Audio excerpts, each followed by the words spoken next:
Magandang araw mga madje!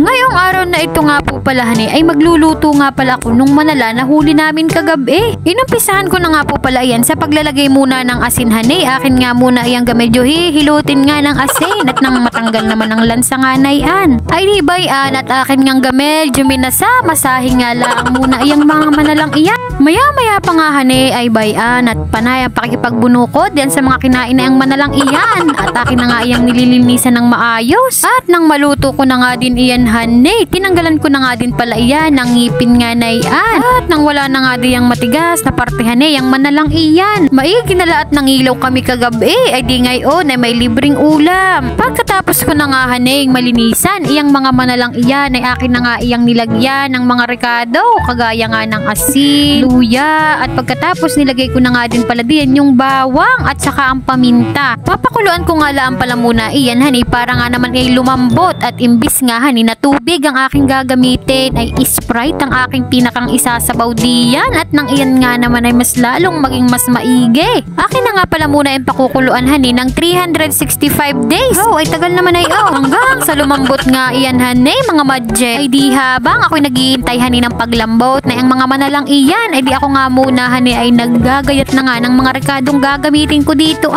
total din lang honey ay matagal-tagal din ang ipag-iintay ko bago nga mapalambot yung mga manalang iyan. Pagkatapos nga ng higit kumulang di mabilang ay natapos din ang pagpapalambot. Aba ay lumambot na mga madje. Ito ang aking mga pinapalambot honey na manala ay bayan at inumpisahan ko na nga mga madje ang paggagayat nga nay ang mga manalang iyan at nang makapagluto na tayo aba ay alauna na ng hapon hindi pa nagtatanghalian. Dapat sana mga madje ito'y ulam namin ng umagahan aba ay mag-aalas 2 na ay hindi pa rin ako natatapos. Ay naperdi na nga mga madje. Kailangan na nga man din hanitiningan itong paggagayat na ito at nang makapagluto na nga.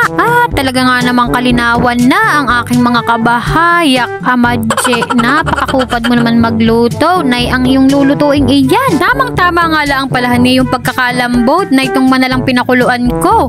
Maya-maya pa nga ay pagkatapos kong maggayat na iyan ay di ako ngayon nagpainit na ng mantika at di akin nga lang muna haning ginisa yung mga rika-rikado diyan kagaya ng bawang at sibuyas. Ginisa-gisa ko nga lang pala iyan diyan hanay hanggang sa ang mga rikado nga ay medyo mamula-mula na at maya-maya pa inilagay ko na nga yung aking mga ginayat na manala. Halo lang ng halo madje hanggang sa ikay magkakulane. At siya'y maanta. Maya-maya pa nga haning mga madje abay nilagyan ko na nga iyan ng mga pampalasang sangkap at nang iyan nga naman ay mas maigi kagaya ng asin at saka nga ng paminta. Ari din namang maglagay ng iba pang mga pampalasang sangkap. Kayo na lang ang bahala kung ano ang inyong gustong ilagay. Maya-maya pa ay dinilagyan ko na nga iyan ng pangalawang gata. Hihintayin ko nga lamang iyang kumulo at nang iyan ay medyo pa mas lumambot at saka ko nga ilalagay iyan ngang liputos. Ay durong igi nga man din ito mga madje. Lagyan ko na nga din pala iyan ng sili hanay at nang medyo nga may pahang at di habang ako'y naghihintay hanay ng pagkulo na yung aking nilulutong iyan abay maigi pa nga kakoy manguha muna ng dahon ng kabatite. Yun ang maiging panglahok na gulay dito sa ating nilulutong ito ay talaga nga namang paglooy taob na naman ng isang kalderong kanin hani nga mga madje. At nang naaaligata ko na nga haning iyan nga ay luto na ay inilagay ko na nga diyan yung kinuha kong gulay.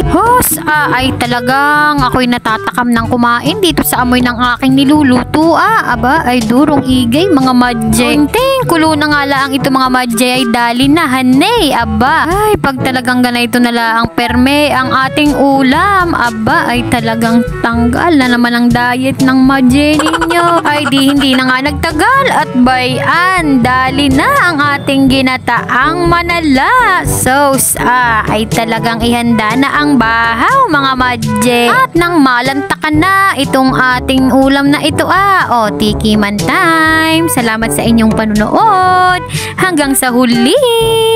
Ingat!